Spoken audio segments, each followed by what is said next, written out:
کہ 10 ارب ڈالر ہر سال پاکستان سے باہر جاتا ہے منی لانڈرنگ ہو کے. پھر اگر ہماری امپورٹس اور ایکسپورٹس، مثلا جو چیزیں ہم دنیا کو ایکسپورٹ کر رہے ہیں وہ کم ہیں اور امپورٹ زیادہ ہیں، تو ظاہر ہے کہ وہ جب ڈالر کم ہوں گے ڈالر اوپر چلا جائے گا، روپیہ نیچے آ جائے گا. تو پہلے یہ سمجھ جائیں کہ روپیہ گرتا کیوں ہے. جب ہمیں حکومت ملی تو جو اس ملک کے اندر امپورٹس تھیں جو ڈالر ملک سے باہر جا رہے تھے وہ 60 ارب ڈالر تھے، اور ایکسپورٹس جس سے ملک میں ڈالر آنے تھے وہ 20 ارب ڈالر تھی. پاکستان کی تاریخ کا سب سے بڑا یہ خسارہ تھا جس کو ٹریڈ گیپ کہتے ہیں. اور جو کرنٹ اکاؤنٹ ڈیفیسٹ تھا، یعنی کہ جو ٹوٹل ڈالر ملک سے باہر جاتے اور اندر آتے ہیں، یعنی جو ہم ریمیٹنسز بھی شامل کر لیں، تو وہ 20 ارب ڈالر تھا، جو سب سے زیادہ پاکستان کی تاریخ کا خسارہ تھا. اس سے کیا ہوا، جیسی ہماری حکومت آئی پریشر پڑ گیا روپے پہ، اور پچھلی حکومت نے اربوں ڈالر خرچ کیا تھا روپے کو اوپر رکھنے کے لیے. وہ کیا کرتے ہیں، جب روپے پہ پریشر پڑتے ہیں تو اب ڈالر پھینکنے شروع ہو جاتے ہیں مارکیٹ میں. تو ہمارے پاس ڈالر ہی نہیں تھے مارکیٹ میں پھینکنے کے لیے، کیونکہ ہمارے پاس ریزروز ہی نہیں تھے.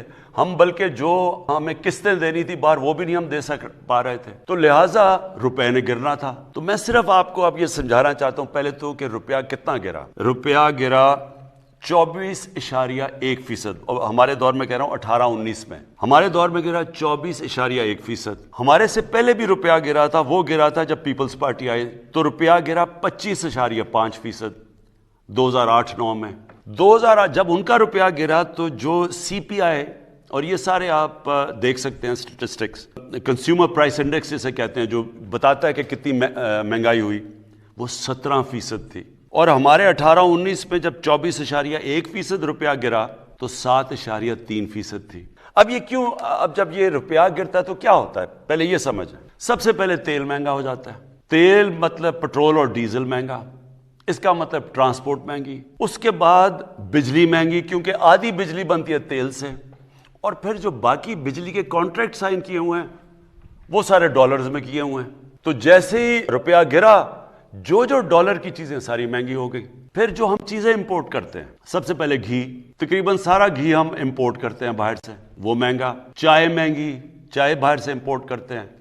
پھر دالیں مہنگی، جو عام آدمی بیچارہ کھاتا ہے، تقریباً 70% دالیں باہر سے ہم امپورٹ کرتے ہیں، وہ مہنگی ہو گئی. جب بجلی مہنگی ہوئی مزید اور چیزیں مہنگی ہو گئی. پاکستان میں گیس نکلتی ہے وہ کم ہوتی جا رہی ہے. جو باہر سے ہم گیس لیتے ہیں وہ مہنگی ہے، تو جب وہ گیس بھی مہنگی ہو گئی. تو ساری چیزیں مہنگی ہو جاتی ہیں جب آپ کا روپیہ گرتا ہے. اس لیے ہماری گورنمنٹ پوری کوشش کر رہی ہے پاکستان میں ایکسپورٹ بڑھانے کی، اور مجھے بڑی خوشی ہے کہ پچھلے مہینے ریکارڈ ایکسپورٹس بڑھی ہیں ہماری. جب تک ہماری ایکسپورٹس نہیں بڑھیں گی، اور اللہ کا شکر ہے ریکارڈ ریمیٹنسز بڑھی ہیں، یعنی کہ جو باہر پاکستانی بینکوں کے تھرو پیسے بھیجتے ہیں وہ بھی بڑھی ہیں. اور اس کی وجہ سے 17 سال کے بعد پاکستان کا 5 مہینے مسلسل، جس کو کرنٹ اکاؤنٹ کہتے ہیں، کہ ہم جتنے ہمارے ڈالر آ رہے ہیں اندر اور ہمارے ڈالر باہر جا رہے ہیں، ہم نے اس کو بیلنس کر لیا. ہمارا خسارہ ختم کر دیا ہم نے، کیونکہ ہم نے ایکسپورٹس بھی بڑھائی ہیں اور ہماری ریمیٹنسز بھی بڑھی ہیں، اور ہمارا ملک صحیح راستے پہ لگ گیا ہے. اگلی چیز جو ہم نے کرنی ہے انویسٹمنٹ ملک میں لے کے آنی ہے، وہ تیسری چیز ہے. تو جیسے جیسے ہم اب قدم اٹھا رہے ہیں، ڈالرز ہمارے ملک میں زیادہ آئیں گے، ہمارا روپیہ سٹرونگ ہو جائے گا. جب روپیہ ٹھیک ہوگا تو یہ آپ کا سب سے بڑا مہنگائی کا مسئلہ تب ختم ہوگا. 2 اور چیزیں ہمیں مسئلے ہوئے. ایک 2 سال ہماری گندم کی کراپ کم ہو گئی. گندم کم ہوئی پاکستان میں. کیوں ہوئی؟ یہ موسم کی تبدیلی کی وجہ سے بارشیں اس ٹائم پہ ہو گئی جب گندم کو ہم نے کٹائی کا ٹائم تھا. 2 سال مسلسل ہماری گندم کم ہوئی، وہ باہر سے منگوانی پڑی. جب وہ تو جس طرح روپیہ گرا تو وہ بھی مہنگی. پھر چینی، وہ ہماری کم ہو گئی. مجھے پورا احساس ہے، سارا وقت میں مانیٹر کر رہا ہوں، پوری کوشش کر رہے ہیں کہ ہم مہنگائی کو روکیں. تھوڑا آپ کو صبر کرنا پڑے گا. ایک برے معاشی حالات میں، ایک مقروض ملک میں جس نے قرضے لیے ہوئے تھے، آہستہ آہستہ جیسی ہماری معیشت ٹھیک ہوگی انشاءاللہ اس کے اوپر مکمل قابو پا لیں گے. وزیر اعظم صاحب، آپ ہمارے ہیرو ہیں، آپ سے بہتر کرکٹ کو کوئی نہیں جانتا، لیکن جب ہم پی سی بی کی کارکردگی کو دیکھتے ہیں تو نہایت شرمندگی ہوتی ہے. سر، جب آپ کی حکومت آئی تو ہمیں امید تھی کہ پی سی بی میں بہتری آئے گی. پرائم منسٹر صاحب برائے مہربانی پی سی بی کو کوئی ایسا بندہ دیں جس سے اس کی کارکردگی بہتر ہو سکے. میں کئی دفعہ حیران ہوتا ہوں کہ سارے سمجھ رہے تھے جب ہم آئی ہے گورنمنٹ کہ جی آج گورنمنٹ آئی ہے اور ایک دم سب کچھ ٹھیک ہو جائے گا. یہ ویسے فیری ٹیلز میں ہو سکتا ہے کہ ایک میرے پاس جادو کا ڈنڈا، میں ایسے کروں سارا ملک ہی ٹھیک ہو جائے ایک دم. دیکھیں یہاں ملک میں کئی چیزیں بگڑی ہیں، 50 سال لگے ہیں بگڑنے میں. پچھلے جو یہ 2 بڑے اس ملک کے بڑے ڈاکو نے جو 10 سال گزارے ہیں، کئی تباہی اور اصل تباہی ان 10 سالوں میں آئی ہے. ادارے تباہ ہوئے ہیں، PI اسٹیل مل، یہ جو سارا پاور سیکٹر ہے، یہ آپ دیکھیں تو صحیح کہ کیسے کیسے تباہ کیے گئے ہیں. اور اس کو ٹھیک کرنے میں صبر کرنا پڑے گا قوم کو. دیکھیں میں آپ کو ایک مثال دیتا ہوں. ایک ہاسپٹل بنایا پختونخوا میں، شوکت خانم، دوسرا شوکت خانم کا ہاسپٹل، اور انشاءاللہ تیسرا شروع ہو گیا کراچی میں. میں آج آپ کو گارنٹی کرتا ہوں کہ یہ پاکستان کے انٹرنیشنل سٹینڈرڈ کے دونوں ہاسپٹل وہ بن گیا ہے اور یہ بننے جا رہا ہے. وہ کیسے؟ کیونکہ ایک جوائنٹ کمیشن انٹرنیشنل، ایک انٹرنیشنل ادارہ ہے جو سرٹیفائی کرتا ہے کہ ہاسپٹل کی کوالٹی کتنی ہے. وہ لوگ بھیجتے ہیں، وہ ایک ہفتہ سارا اپنا ہاسپٹل کی آڈٹ کرتے ہیں اور تب وہ سرٹیفکیٹ ملتا ہے. 4 ہاسپٹل کو پاکستان میں سرٹیفکیٹ ملا ہوا ہے، آغا خان کو، الشفا کو اور 2 شوکت خانم کو. 3 سال میں وہ شوکت خانم پشاور بنا ہے اور انٹرنیشنل سٹینڈرڈ کا. لیکن ہم جو پشاور کے ہاسپٹلز ٹھیک کرنے کی کوشش کریں، لیڈی ریڈنگ ہاسپٹل اور ان کے خیبر میڈیکل اور جو پرانے ہاسپٹل ہیں، وہ بڑا مشکل کام ہے، ٹائم لگ رہا ہے، دیر لگتی ہے، کیونکہ سسٹم سارے ٹھیک کرنے ہوتے ہیں، بری عادتیں پڑی ہوتی ہیں. پھر گورنمنٹ کے ہاسپٹل ہیں، وہ قانون آ جاتا ہے، وہ اسٹے آرڈرز آ جاتے ہیں. تو ایک نیا ہاسپٹل بنانا آسان ہے اور انشاءاللہ کراچی کا ہاسپٹل شروع ہو گیا ہے. میں آج آپ کو کہہ رہا ہوں کہ پاکستان کا سب سے ماڈرن اور بہترین ہاسپٹل بنے گا انٹرنیشنل سٹینڈرڈ کا. لیکن پرانے سسٹم کو ٹھیک کرنا ٹائم لگتا ہے. اب پنجاب پولیس ہے، کہتے ہیں جی پنجاب میں دیکھیں ڈکیتیاں، یہ ہو گیا وہ ہو گیا. اب پنجاب پولیس ایک دن میں تو نہیں خراب ہوئی، یہ 2 سالوں میں تو نہیں ہوئی. پنجاب پولیس کے اوپر ایک رپورٹ ہے لاہور ہائی کورٹ میں، 1993 کے اندر رپورٹ تھی. IG عباس خان نے لاہور ہائی کورٹ نے پوچھا جی کہ کیوں اتنی زیادہ پنجاب پولیس کیوں نہیں ٹھیک پرفارم کر رہی، کرپشن کیوں اتنی زیادہ ہے.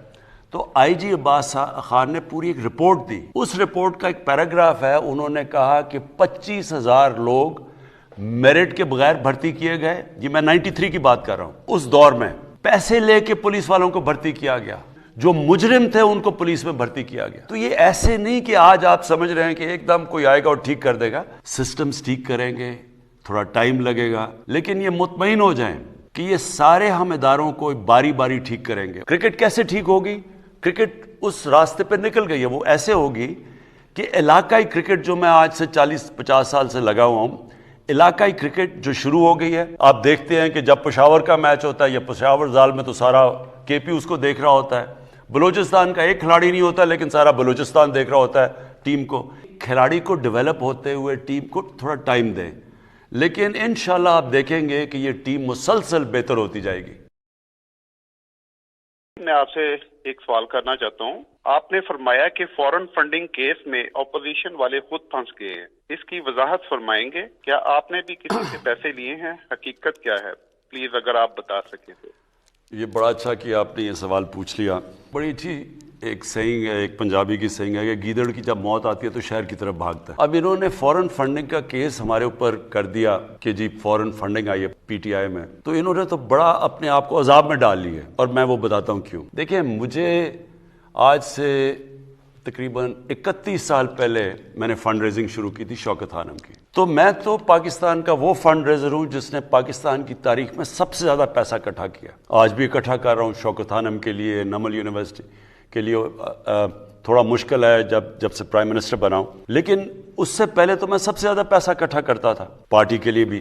تو کیونکہ مجھے سمجھ تھی فنڈ ریزنگ کیا ہے، ہماری پارٹی واحد پارٹی ہے جس نے پولیٹیکل فنڈ ریزنگ کی ہے. پولیٹیکل فنڈ ریزنگ کیا ہوتی ہے کہ ہم باقاعدہ ڈنرز کرتے تھے، ڈنرز پہ لوگ آتے تھے، ان لوگوں سے پھر ہم ان کو بتاتے تھے کہ پارٹی کیا کرنا جا رہی ہے اور پھر وہ پیسے دیتے تھے. اور اس میں بہت بڑا ہاتھ اوورسیز پاکستانیز کا تھا. میں نے اوورسیز پاکستانی سے جب شوکت خانم کے لیے شروع میں پیسے اکٹھے کیے آج سے 20-25 سال پہلے، تو سب سے زیادہ اوورسیز پاکستانی نے مجھے پیسے دیے تھے. اور میرا انٹریکشن اوورسیز پاکستان سے کیوں زیادہ تھا؟ کیونکہ کرکٹ کے ذریعے میں ساری دنیا پھرتا تھا اور ادھر اوورسیز پاکستانی ملتے تھے مجھے. تو لہٰذا ہمارا جو پیسہ اکٹھا ہوا یہ بالکل پولیٹیکل فنڈ ریزنگ سے، اور ہمارے پاس وہ واحد پاکستان کی تاریخ کی پارٹی ہے 40,000 ڈونرز کے ہمارے پاس ایڈریسز اور پتہ اور فون نمبرز ہیں کہ آج وہ 40,000 ڈونر جنہوں نے ہمیں پیسے دیے ہیں آپ کسی کو بھی کال کر کے پوچھ سکتے ہیں کہ جی آپ نے پیسے دیے یا نہیں. اب یہ پارٹیز ہیں, میں ان کو چیلنج کرتا ہوں کہ یہ 100 ڈونرز کے نام مجھے دے دیں.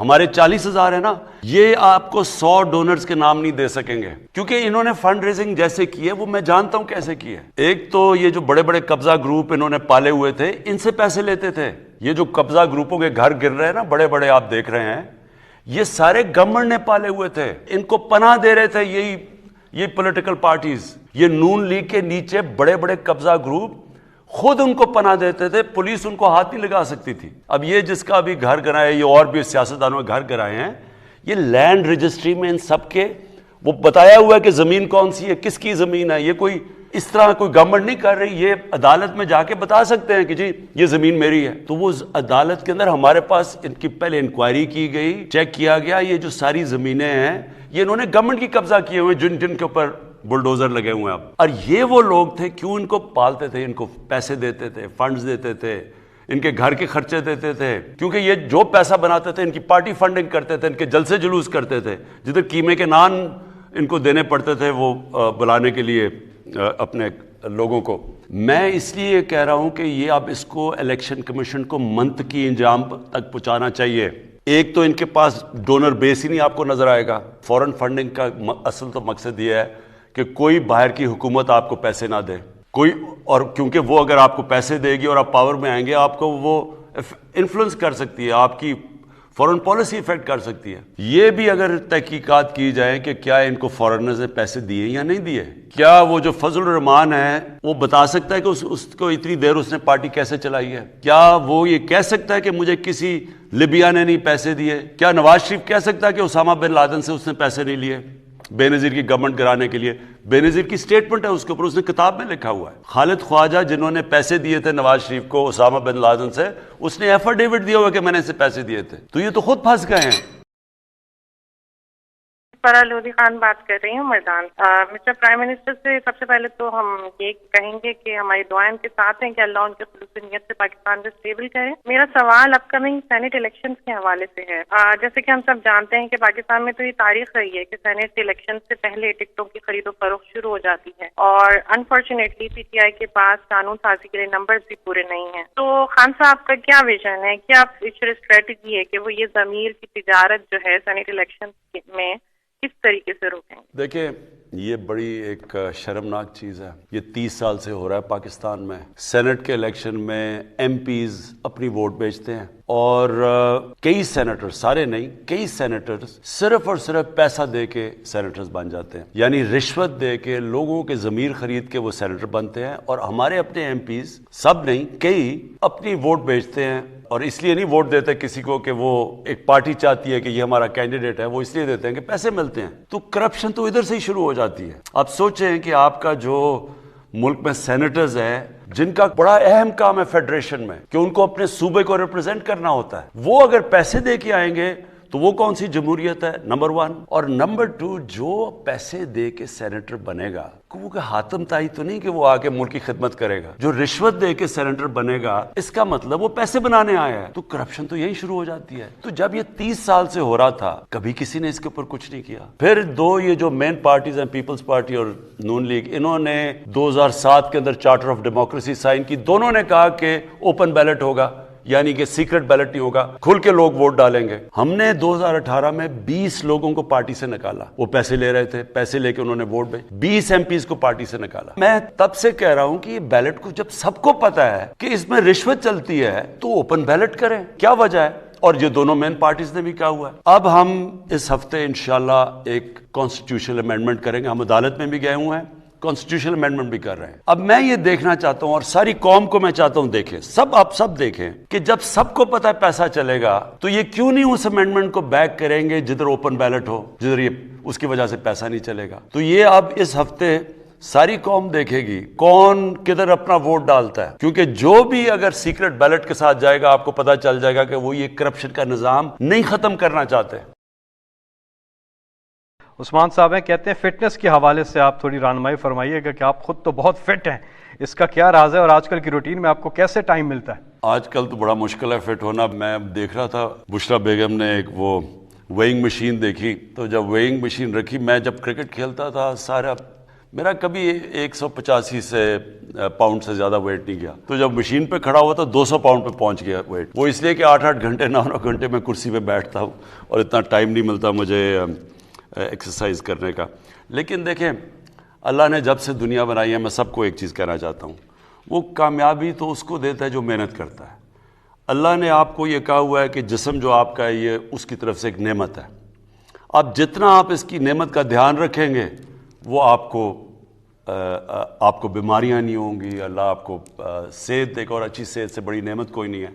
لیکن جو ایکسرسائز نہیں کرے گا اور اپنا کھانا صحیح طرح دیکھ کے نہیں کھائے گا تو اس کے مسئلے مسائل ہوں گے.